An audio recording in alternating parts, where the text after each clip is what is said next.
Hola, ¿qué tal? ¿Cómo estás? Soy Carlos Vitéz y te doy la bienvenida a una nueva entrega de Bitácora Mental.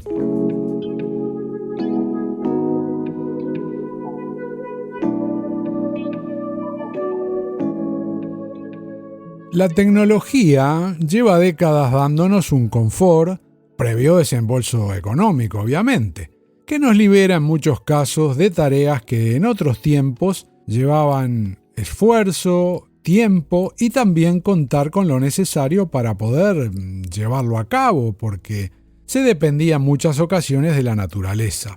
Un caso concreto podría ser el lavado de la ropa, y no pretendo remontarme a esa narrativa histórica que aún vemos en películas y documentales con mujeres que iban a los ríos, arroyos o algún sitio similar para conseguir lavar las prendas. Pero es interesante al menos rescatar algunos datos sobre cómo comenzó lo del lavado que hoy conocemos. Allá por 1797, un señor estadounidense de nombre Nathaniel Briggs patentó una máquina que lavaba la ropa con intervención humana, diríamos con tracción a sangre, porque se ponía el agua, el jabón y había que mover el mecanismo para conseguir agitar las prendas y que desprendieran la suciedad. En 1851, James King consiguió mejorar este asunto con una máquina que tenía un tambor giratorio, pero también necesitaba ayuda humana.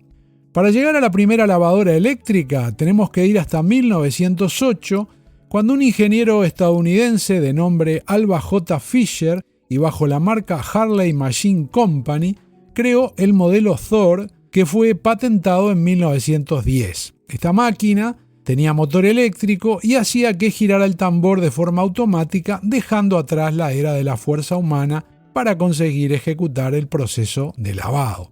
Pasaron algunos años y en 1937 se dio un paso muy importante, porque Bendix Corporation sacó al mercado su máquina lavadora que con un temporizador automático permitía lavar, enjuagar y centrifugar las prendas sin intervención humana. Eso sí, tenía que estar bien sujeta al suelo porque parece que se sacudía bastante. Bueno, algo que parece no haber cambiado casi un siglo después. En los años 50, este electrodoméstico ganó mucha popularidad y fue llegando a muchos hogares, incluso españoles, a través de marcas como Balay. Y como siempre, supongo que los precios serían altos, como toda tecnología nueva que va abriendo mercado.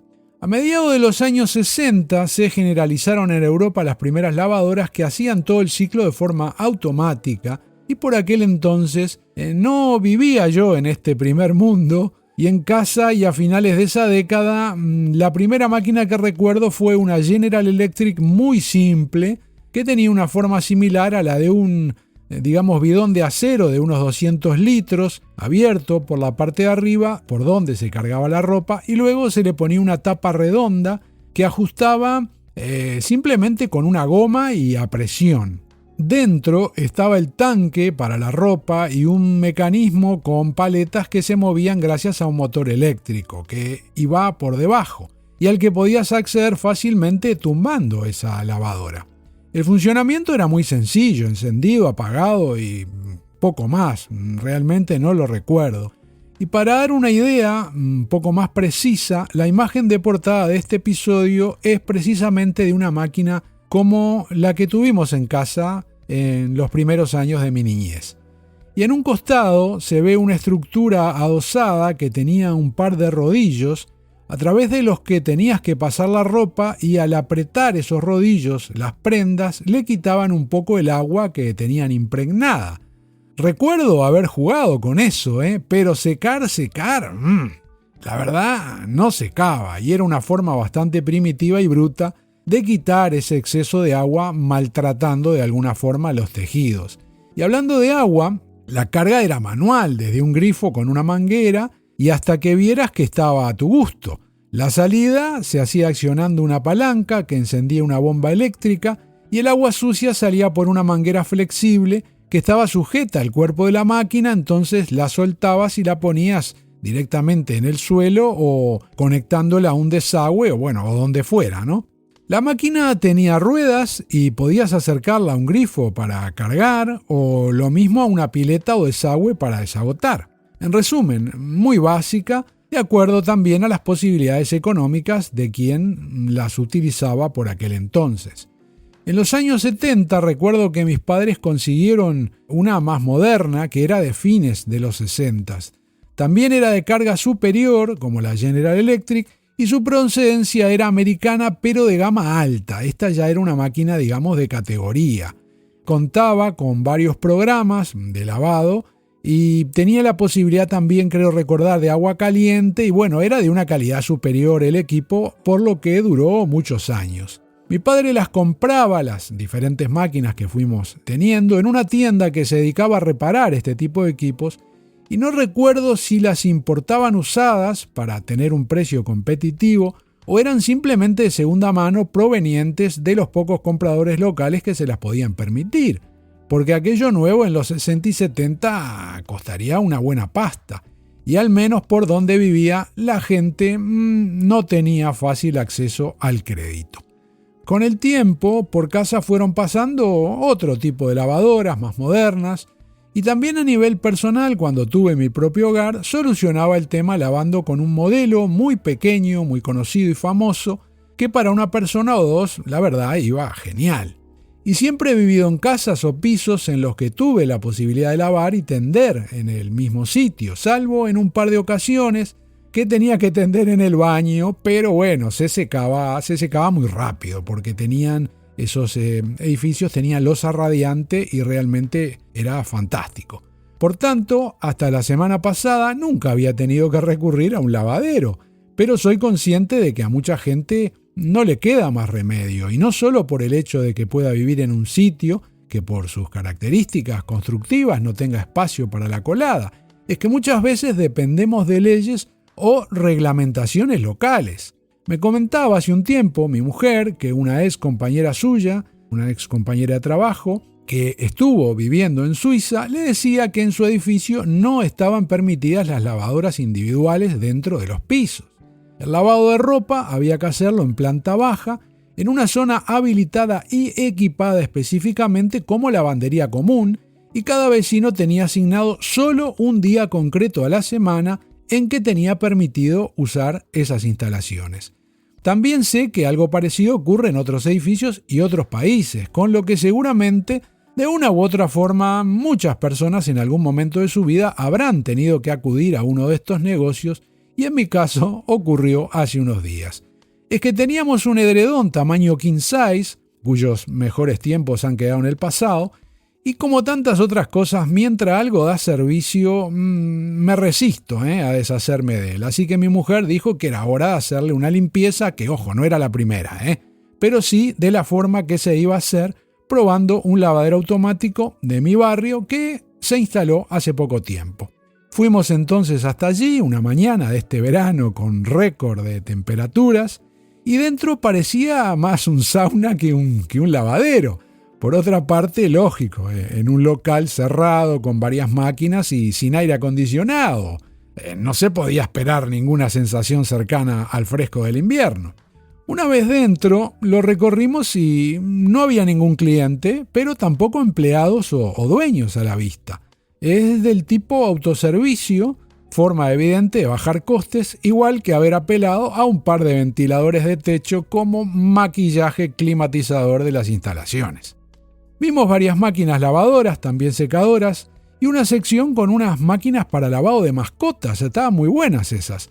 También una sección de recepción de paquetería y algún otro artilugio que no sé ni qué era ni cómo funcionaba. Pero luego del reconocimiento visual del terreno, nos dirigimos a la parte que realmente nos interesaba. Y como buen debutante sexagenario, le di una leída a las instrucciones de la máquina en cuestión y el procedimiento general del uso de estos equipos, también la forma de pago, y tras hacer lo necesario, tarjeta mediante, luego de algunos minutos el edredón ya no parecía el nuestro, hay que decir, y para redondear la transformación le dimos una pasantía en la secadora, con lo que realmente el resultado fue bastante bueno.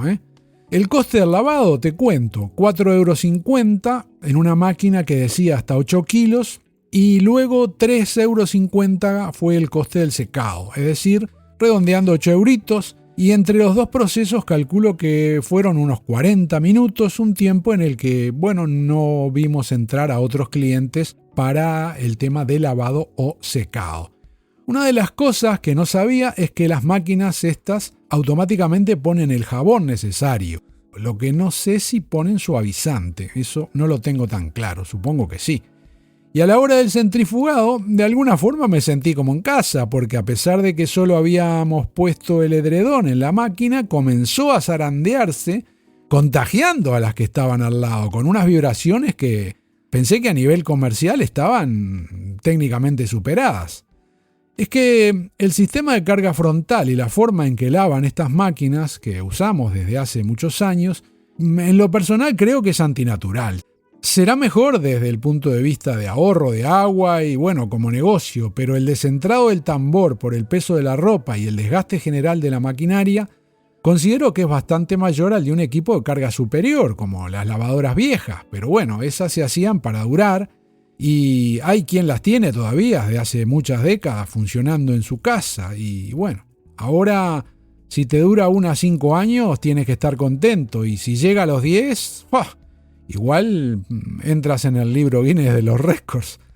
Bien, fuera ya del local y camino a casa, íbamos comentando con mi mujer lo que habíamos visto, las máquinas, las instalaciones, lo que costaría un negocio como ese, lo que podría facturar y todas esas cosas. Y qué casualidad, como suele suceder, luego en una red social me apareció un hilo de alguien que vende negocios y justo había hecho varias publicaciones donde dice más o menos lo que cuesta montar un lavadero normal, dice unos 80.000 €, también que tienes que contar con un más o menos 25% de capital propio y el resto te lo puede financiar un banco. Y además explica cuáles son las claves para montar este tipo de negocios, elegir el sitio, el local, lo que se puede facturar, cuáles son los gastos y otra serie de detalles que pueden ser de mucho interés para quien esté pensando en iniciarse en un negocio de este estilo, así que te voy a dejar un enlace a ese hilo en las notas de este episodio. En fin, que como tantas otras cosas, puede que para ti lo que te acabo de contar sea de lo más normal de tu día a día, pero en mi caso resultó una experiencia nueva y me trajo a la mente aquello de que no importa la edad porque muriendo y aprendiendo. Y esto es lo que quería decirte hoy en mi bitácora mental. Muchas gracias por tu tiempo al escuchar o leer este contenido y te espero en el próximo. When will I return?